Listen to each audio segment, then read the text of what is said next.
우크라이나군 드론이 러시아군 장갑차를 공격하자 연기가 뿜어져 나옵니다. 드론은 공격받은 탱크에서 나와 걸어 나온 병사를 또 공격합니다. 우크라이나군이 공개한 쿠르스크 지역 전투 영상입니다. 이 전투에 러시아가 투입한 5만여 명 가운데 북한군은 만여 명으로 알려졌습니다. 전사자도 발생했는데 북한군도 상당히 포함됐다는 외신 보도가 나왔습니다. 미국에 이어 북대서양조약기구인 나토도 북한군 참전을 공식화한 가운데 토니 블링컨 미 국무장관은 단호한 대응을 강조하는 동시에 북러 밀착을 우려했습니다. The support that Russia is providing to North Korea, potentially including support for its nuclear and missile programs, poses a threat to stability and security in the Korean Peninsula as well. 국가정보원도 북한군이 지난 2주간 쿠르스크 전장의 배치를 완료했다고 발표했습니다. 우리 정부는 물론 미국이 북한군 참전을 확인한 만큼 우크라이나에 대한 무기 지원 등 대응의 변화가 있을지 주목됩니다.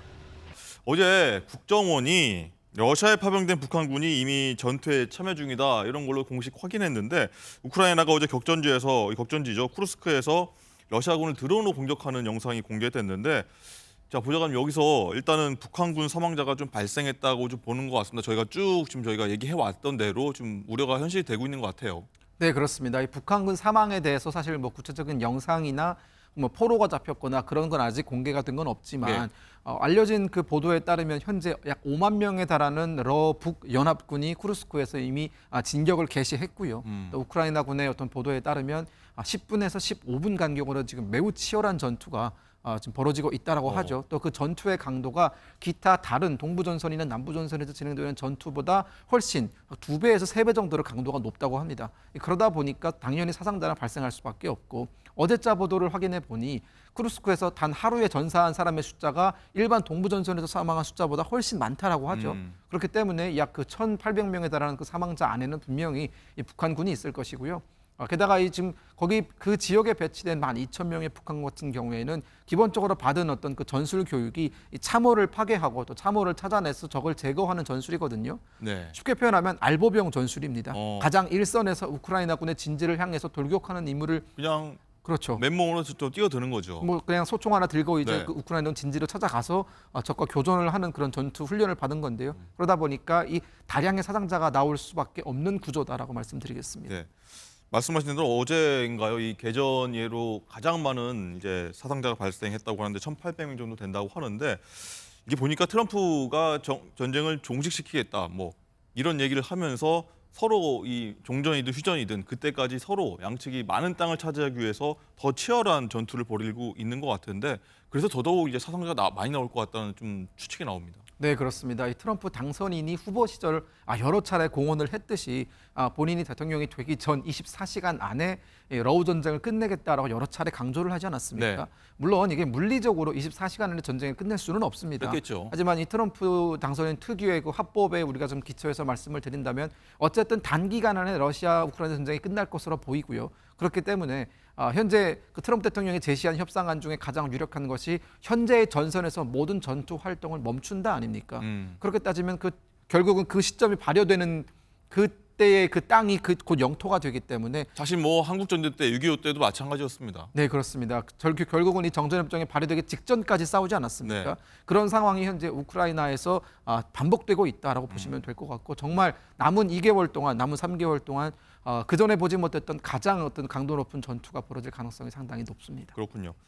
자 그리고 최근에 유엔 등 국제사회가 북한의 인권 문제에 대해서 강하게 비판을 하고 있고 또 개선 요구까지 나오고 있는데 그런데 이 북한이 인권 실태를 감추기 위해서 해외 공관을 동원해서 이 탈북민들을 이 사회적으로 매장하기 위한 여론전을 기획했다 이런 정황이 또 어제 나왔습니다. 네, 그렇습니다. 작년 11월에 탈북하신 그 리일규 참사의 네. 어떤 증언에 따르면 또 리일규 참사가 가져오신 자료에 토대에서 말씀을 드린다면 북한이 현재 외교 공간들에 나가 있는 이 북한의 외교관들에게 자국 내, 즉 북한의 인권 문제가 국제사회로부터 많은 비판을 받고 있는 것에 대해서 대응을 해라라는 주문을 했고요.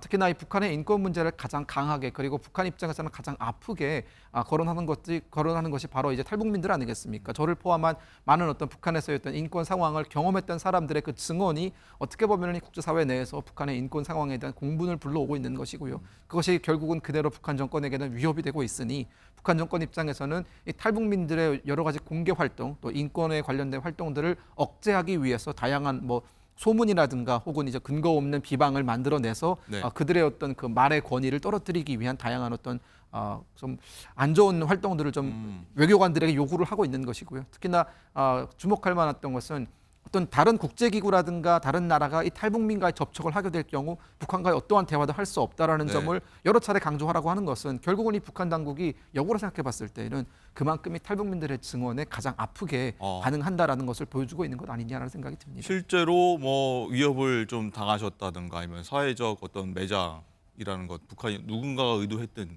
그런 경험해 보신 바가 있으십니까? 제가 올해 6월에 그 뉴욕에 갔어요. 유엔 안보리 회의에서 이제 북한의 인권 상황에 대해서 국제사회의 관심을 촉구하는 연설을 진행한 적이 있습니다. 근데 그 연설을 하러 뉴욕에 갔을 때 제가 묵었던 숙소가 하필이면 그 북한 대표부 바로 옆에 있는 건물이었거든요. 예. 그러다 보니까 미국 측에서도 상당히 관심을 기울여서 저의 어떤 보안이라든가 그 여러 가지 안전 조치에 대해서 하루에 약 3번 정도 문의를 해올 정도로 사실상 이 북한 외교관들이 이제 공개적인 무대에서 증언을 하는 탈북민들의 어떤 그 신상에 위해를 가하기 위한 여러 가지 어떤 그 안 좋은 움직임들을 가져가고 있다는 것을 그때도 체감할 수 있었습니다. 그렇군요. 자, 마지막으로 한번 이 트럼프 얘기가 나왔고 김정은 북한 위원장도 좀 얘기를 해보려고 하는데 저희가 몇 차례 좀 나누긴 했습니다만 트럼프 당선 이후에 김정은 잠잠하거든요. 언제 때를 보고 있는 걸까요? 연락을 기다리고 있는 걸까요? 아니면 도발을 통해서 연락을 본인이 하려는 명분을 만들고 있는 걸까요? 어떤 걸까요, 지금? 트럼프 1기 때, 그러니까 트럼프 대통령이 처음으로 대통령이 당선됐을 때 북한은 약 10일 만에 이 트럼프 대통령의 당선 소식을 알렸었고요. 네. 그리고 바이든 대통령이 이제 2020년에 취임을 했을 때 북한은 약 3개월이라는 시간이 40일 정도의 시간이 지나서 이제 공개를 했습니다. 네. 굉장히 그 공개하는 텀이 좀 길죠. 하지만 이번에는 어떻게 보면은 북한 입장에서는 아는 사람이고요. 또 이제 그 아는 정도를 뛰어넘어서 이 트럼프 대통령과 김정은 사이에는 일종의 브로맨스라는 게 있지 않습니까? 과거에 그랬죠. 친했죠, 과거에. 네. 그렇기 때문에 모르는 척할 수는 없습니다. 하지만 의외로 상당히 북한의 침묵이 길어지고 있는 것은 현재 북한이 외교적으로 러시아에 완전히 의존하는, 즉 러시아의 어떤 그 우크라이나 전쟁에 몰빵하는 형식의 어떤 그 외교 전략을 취하고 있지 않습니까? 그런 상황에서 트럼프 대통령이 당선이 되었고 이 트럼프 대통령이 지속적으로 강조하는 러우 전쟁의 종전이라든가 혹은 이 북한에 대한 또 협상이라든가 이런 여러 가지 조치들이 북한 입장에서는 이것이 과연 북한에게 이득이 되는지 해가 되는지에 대한 어떤 판단을 내리지 못하고 있는 것이고요. 더군다나 이 트럼프 대통령을 보좌할 수 있는 이 안보 라인의 어떤 그 참모진들이 속속 공개가 되고 있는데 이들의 면모가 상당히 북한 입장에서는 좀 불길합니다. 물론 이 트럼프 대통령의 입장을 따르면서 북한과의 대화를 강조하고 있지만 예. 그들의 과거 발언을 보면 북한에 대해서 상당히 무력적으로 강경하게 진압을 해야 된다라는 어떤 발언도 있었던 예. 만큼 북한 입장에서는 어느 장단에 발을 맞춰야 되는지 지금 아직 갈피를 못 잡고 있다라고 보시면 될 것 같습니다. 네. 러시아군이 연기나는 장갑차에서 뛰어내리고 공격받아 부서진 장갑차에서는 기어 나옵니다. 우크라이나 쿠르스크 지역을 중심으로 전투가 격화되자 북한군도 전투에 참여하기 시작했다고 미국이 공식 확인했습니다. Oblast, where they have begun engaging in combat operations with Russian forces in UAV and basic infantry operations, including trench clearing.